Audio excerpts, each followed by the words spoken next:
안녕하세요, 정수기 매니아입니다. 오늘도 제가 시외로 출장을 가는 상황이라 가지고 영상을 좀 촬영해 봅니다. 워낙 이동하는 직업이다 보니까 차 안에서 있는 공간이 저는 제일 편안한 것 같습니다. 카메라 초점은 제가 정확하게 핸드폰을 여유주시하면서 볼 수가 없고요, 앞을 봐야 되니까요, 양해 부탁드리고요. 오늘은 제가 제목을 정수기 전문가란 이렇게 제목을 부여를 하고 싶습니다. 제가 요즘 정수기 시장이 어렵다 보니까 저녁에 대리운전 알바도 좀 하는데 어제 우연찮게 손님 중에 조금 나이 연륜이 한 30대 중반 정도 되시는 분을 만나게 됐습니다. 근데 그분하고 제가 이제 원래 직업이 정수기라고 이야기하니까 이동 중에 질문과 응답을 하게 됐습니다. 그때 이분이 하는 이야기가 대구 지역입니다. 대구 지역. 자, 대구 지역에도 수돗물의 원수가 댐인 경우도 있고 낙동강물인 경우도 있습니다. 그래서 이분이 종전에 살고 있는 지역은 수성구 쪽에 운문댐에 물이 들어올 수 있는 그런 환경에서 똑같은 정수기를 쓰셨던 거예요. 쓰셨는데 이분이 이사를 하게 된 거예요. 이사를 어디로? 서구 쪽으로. 서구 쪽으로는 수돗물의 원수가 낙동강물입니다. 그러다 보니까 이분이 느끼는 게 뭐냐면은 부부지간에 대화를 하기를 물맛이 없다 그런 식으로 이야기를 한 거예요. 그래서 정수기를 바꿔야 되지 않느냐 이런 얘기를 한 거예요. 그래서 제가 물어봤어요. 어떤 개념이 정수기냐고 물어보니까 직수형의 정수기라고 이야기를 하더라고요. 자, 그렇다면은요, 직수형 정수기 가지고 원수가 뗏물인 경우는 그런 대로 물맛이 괜찮습니다. 그런데 낙동강물에 흐르는 낙동강물에는 수질이 지금 안 좋죠. 안 좋으니까 대번 그분들이 느끼는 거예요. 물맛이 없다라고. 그래서 정수기를 바꿀 생각을 하고 있는 차에 저하고 대화를 나누게 된 거죠. 자, 바로 그겁니다. 정수기 전문가는요, 적어도 어떤 상황을 연출해야 되냐면요, 각 가정에 방문을 해서 그 집의 수돗물의 원수를 직접 먹어보고 판단하는 게, 그런 사람들이 정확한 정수기 전문가라고 저는 이야기해 주고 싶습니다. 소비자분들한테. 제가 올 추석 전주에 제가 두 군데 제가 장거리 출장을 가게 되는데요, 한 집은 천안에 있는 지하수를 드신다는 분이었고요, 한 집은 시흥의 아파트인데 제가 보니까 천안에 있는 집은 빌라인데도 지하수더라고, 지하수.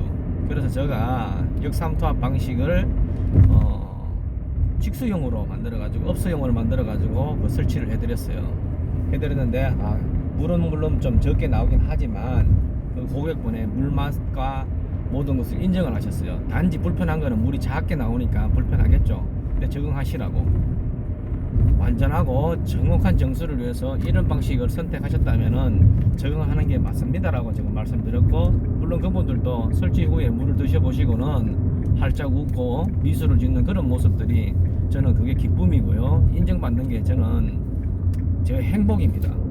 그렇게 해드렸고, 경기도 시흥에는 제가 그 고객분한테 어떤 이야기를 했느냐면요, 그분이 원하는 정수 방식은 세라믹 직수형이었습니다. 세라믹 직수형. 물론 세라믹 직수형도 웬만한 데는 제가 다 인정을 받을 수가 있습니다. 그런데 수돗물 원수를 딱 먹어봤을 때 너무 역겹다 할 정도면은요, 세라믹도 2순위입니다. 2순위.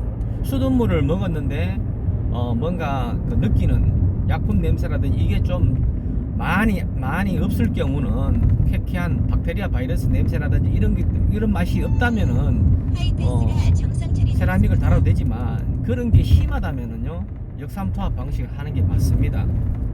소비자분들도 역삼투압에 대해서 미네랄이 없는 물이니 죽은 물이니 이렇게 이야기를 하시는데, 그거는 깊이 있게 물에 대해서 좀 알게 되면은 그런 이야기는 안 하실 겁니다. 떨어지는 빗물에는 미네랄 함량이 적습니다. 떨어지는 빗물. 그런데 우리 떨어지는 빗물이 물론 환경이 오염되지 않는 상황에서 빗물을 나쁘다고 이야기하지는 않지 않습니까? 지금은 우리가 대기가 오염돼서 빗물이 좋으니 안 좋으니 그런 이야기를 하지만, 예전에 우리가 농사만 짓고 먹고 살 때의 빗물은 아주 양질의 물 아닙니까? 그죠? 그 정도로 땅에 떨어지면서 미네랄 함유를 하게 되는 게 빗물입니다. 그렇다면은 역삼투압도 가정용 음수용으로 만들어진 거는 전해질 역할을 할 수 있는 미량의 미네랄을 통과시키는 게 가정용 음수용 역삼투압 필터라는 걸 소비자분들이 아셔야 됩니다.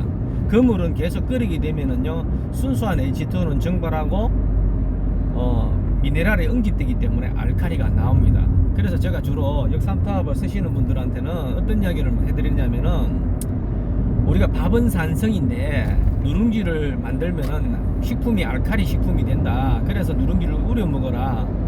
그렇게 하면은 그냥 맹물을 많이 드세요 하라면은 물은 무색무미 맛이 없잖아요. 그죠? 무치 냄새도 없고 이러니까 잘 먹기가 힘들어요. 많이 먹기도 힘들고 입만 축이는 개념이 되죠. 그런데 물이 구수하고 숙련 개념 구수하면 어떻습니까?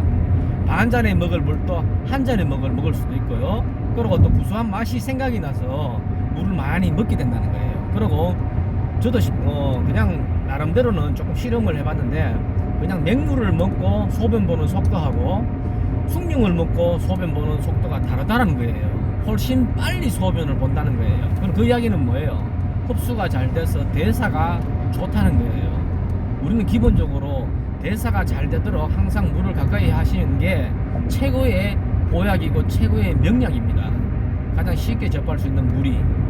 그렇게 이해하시면 되고요. 그래서 제가 말이 조금 어긋나긴 했는데, 그래서 제가 경기도 시흥에 제가 직접 가서는 제가 수돗물 원수를 먹어봤습니다.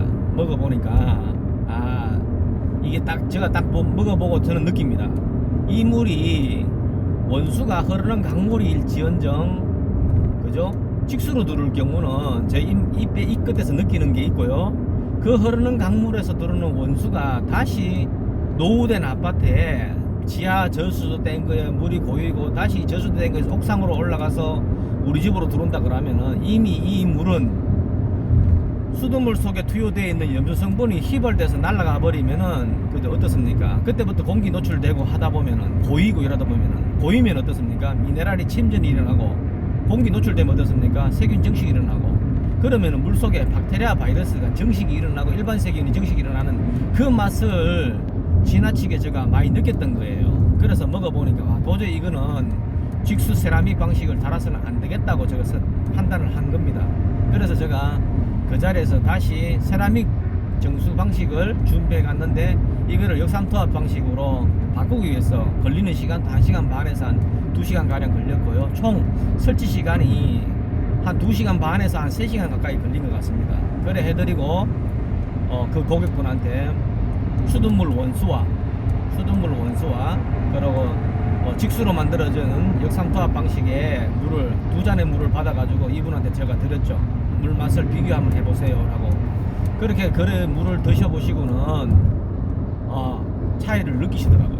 그래서 좋은 물이라는 개념은, 정말로 좋은 물이라는 개념은 일단은 깨끗한 물이 좋은 물이겠죠. 그리고 환경만 좋다면은 미네랄을 갖다 100% 살리는 개념으로 해서 세라믹을 하면 좋겠지만, 내 집의 환경이 안 맞다면은요, 조금 미네랄이 부족하더라도 역삼투압 방식을 하는 게 맞습니다.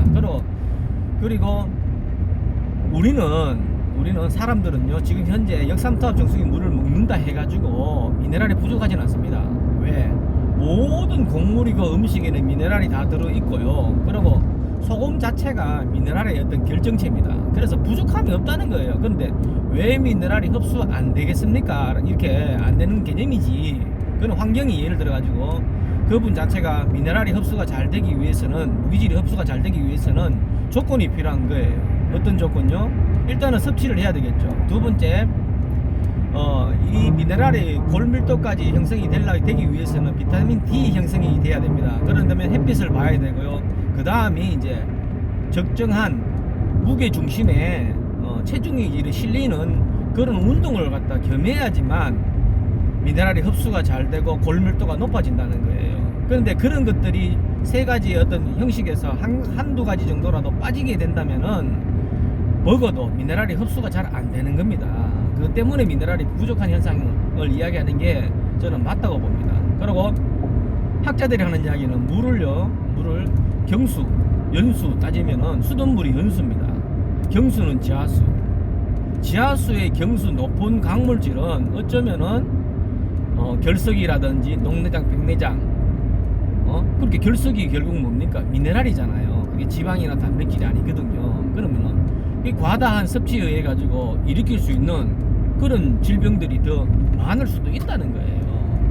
계곡에서 흘러내리는 자연인들이 묵는 물이 빗물에서 적정량의 미네랄이 함유되어 있는 그 물은 연수입니다. 빨래, 비눗물이 잘 풀리는 연수. 학자들이 하는 이야기를 수돗물을 간단하게 정수해서 끓여 먹습니다 하는 학자들은, 대부분의 학자들이 그런 이야기를 하는 거죠. 그게 맞으니까 우리는 연수를 드시는 게 맞습니다. 경수가 아니고요. 그러면은 부족한 미네랄은, 가장 이로운 미네랄이 섭취가 좋은 게 뭐냐면은 미역, 다시마, 해조류, 그리고 유기농법으로 지금 곡물 속에서 얻어지는 이런 미네랄들이 안전한 식품이라고 보시면 됩니다. 이런 것들은 많이 드셔도 질병을 유발하거나 문제를 일으키지는 않는다는 거예요. 피로에 의해서 흡수되고 남으면은 배설이 되지만 물속에 녹아있는 미네랄은 적정량은 필요하지만 너무 과할 경우는 우리 몸에 이상을 일으킬 수가 있다는 겁니다. 그게 학자들의 견해라는 거예요. 그래서 제가 오늘 정수기 전문가들은 제가 지금 말씀드리는 고객들하고 소통할 수 있는 이 정도의 수준을 대화를 할 수 있는 사람이라야지만 그분이 정확하게 정수기 전문가라고 저는 이야기를 해드리고 싶은 거예요. 무슨 말인지 이해 가시죠? 초점 없이 제가 앞만 보고 이렇게 대화하는 이게 어쩌면은 전문가가 늘 가지고 있는 그죠? 지식이 아니겠습니까? 그래 자연스럽게 제가 이런 이야기를 해드리고 싶어서 오늘 영상을 촬영했습니다. 항상 우리 정수기는 똑같은 제품 가지고 여기도 맞고 저기도 맞고 이게 아닙니다. 그 집 환경에 어떤 방식의 정수 방식이 좋은지를 직접 수돗물을 먹어보고 확인하고 그래서 코디를 해주는 그 사람이야말로 진정한 전문가가 아니겠습니다. 오늘 영상 여기까지 촬영했습니다. 감사합니다. 구독, 좋아요 부탁드립니다.